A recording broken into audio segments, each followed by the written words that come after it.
ঈদ এলেই সড়ক মহাসড়কে দৌরাত্ম্য বাড়ে অসাধু পরিবহন ব্যবসায়ীদের। বেশি মুনাফার আশায় সড়কে নামানো হয় লক্কর-ঝক্কর ফিটনেসবিহীন গাড়ি।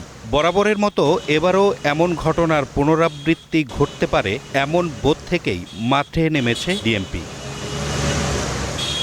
গাবতলী বাস টার্মিনালে বাস মালিক সমিতির নেতাদের সাথে মতবিনিময় করেন ডিএমপি কমিশনার। ঈদ যাত্রায় মেয়াদোত্তীর্ণ ও ফিটনেসবিহীন গাড়ি চলাচলে কঠোর অবস্থানের কথা জানান তিনি।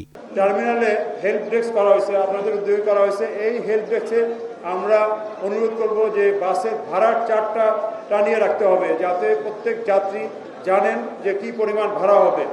এই ঈদের ছুটিতে 1 কোটি লোকের উপরে বেশি ঢাকা থেকে বিভিন্ন জেলায় যাবেন। সবাই ঈদযাত্রা নির্বিঘ্ন করতে গার্মেন্টস শ্রমিকদের ধাপে ধাপে ছুটি দিতে গার্মেন্টস মালিকদের প্রতিও আহ্বান জানান তিনি। এই সেক্টরে যাতে কোনো জ্যাম না হয়, যোগাযোগ মন্ত্রণালয়, স্বরাষ্ট্র মন্ত্রণালয়, পুলিশ হেডকোয়ার্টার, আমাদের ডিএমপি হেডকোয়ার্টার এবং আপনাদের স্থানীয় পর্যায়ে আমাদের ডেপুটি পুলিশ কমিশনার ক্রাইম বা ট্রাফিক, তারাও মিটিং করে সমন্বয় করে আপনাদের সাথে এই ব্যবস্থাকে, ট্রাফিক ব্যবস্থা এবং যাত্রীদের নিরাপত্তা ব্যবস্থা জোরদার করেছেন। দূরপাল্লার বাসে একাধিক চালক রাখা সহ ছাদে যাত্রী পরিবহন না করারও আহ্বান জানান DMP commissioner. Hasan Zakir, green news, Dhaka.